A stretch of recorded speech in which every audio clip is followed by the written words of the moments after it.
So I want to begin by saying this. If your business is not making money, it is not a business, it is a hobby. Now, let me differentiate between a business and a hobby. If you don't have a business, what you have is a hobby. Because a business is supposed to make money. A business, by definition, is a venture where you earn profits. So let's start from here. There are three things that constitute a real business. And I really want you to focus on these three things very carefully. Please listen very carefully because it's very important. Three things that constitute a real business. Number one, a real business has a clear market need. And I ask all of you who are joining me to type in the comment section. Number one, a real business has a clear market need. Number two, a real business has a paying customer base. Paying customer base, keyword. Number three, a real business has a system that consistently turns in input into income. So there are three things that constitute a real business. Number one, a clear market need. Number two, a paying customer base. And number three, a system that consistently turns input into income. These three make a real business. If these three are lacking, what you have is not a business, it's a hobby. It's a hobby wrapped in denial.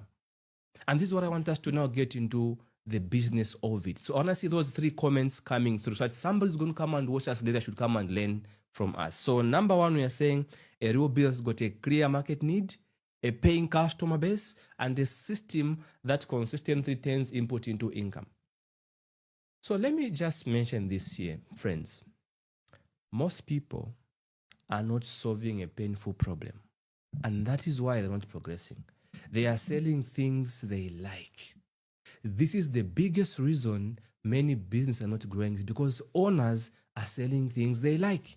They're not paying attention to the needs of the client. They're not paying attention to the base, the market base is able to pay. They're not paying attention to creating systems that can turn input into income. They are simply selling things they like, things they are passionate about. And because of that, most of the people in businesses are stressed and they keep on struggling.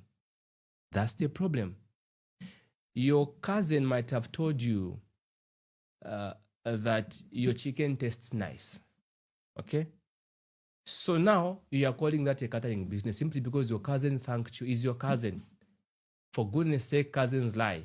Cousins want to make you happy because that's what cousins do. So your cousin might have told you, you know how to cook. You're a nice cook. I enjoy your meals. Then you go and open a restaurant because your cousin gave you a compliment. Possibly that's a total lie because cousins lie. That's what cousins do. They want to make you feel good. It's your cousin. Perhaps maybe you designed a logo, opened a business, and you begin to call yourself a CEO. But there's no money coming into your business. You're a CEO on paper, CEO on LinkedIn, CEO on Facebook, CEO on TikTok, CEO everywhere. But we check your bank, there's zero revenue coming. You just have a title on a piece of paper, CEO of so and so, wasting time on money and energy. You're just getting stressed.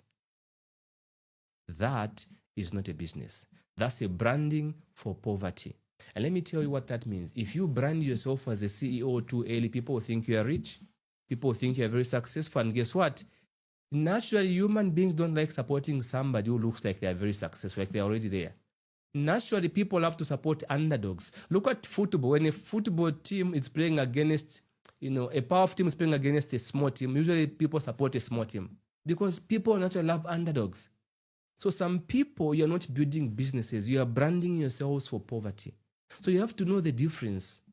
When you are branding, are you branding your business or are you branding yourself for poverty? What are you branding? These are some of the things that we must face and accept. Because I know a lot of guys on LinkedIn who are CEOs. And because you are a CEO, it is difficult for companies to employ you and to hire you, even though you have no real business. Okay? Number two, your business is not making money because of this reason, okay? Your product or your service doesn't have a value proposition. Reason number two, remember, your product or your service doesn't have a value proposition. Now let me explain what this means. What is a value proposition? So I want you to ask yourself this. And I want you to be honest with yourself because what you want is to make money out of your business. So I'm saying you're not making money because your product or your business has got no real value proposition. So the question on your mind, therefore, should be, what is this value proposition? How can I create one? That is your question. So I want you right now to ask yourself this question. Number one, okay?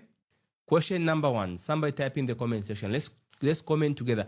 I want to come and look at comments that can inspire somebody to make a difference, not just those random comments. No, I want to comment because you're going to help somebody else. So number one, this is what you have to ask yourself. And I want to be very honest. I promise you, if you answer these three questions properly, you begin to make money.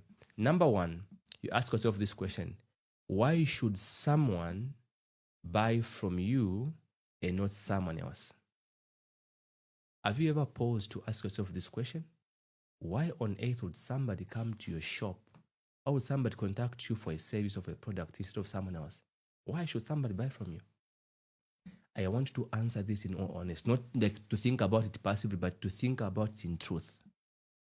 Because it's a question you might have heard before, but this time I want it to sink so that you can reason, give a reason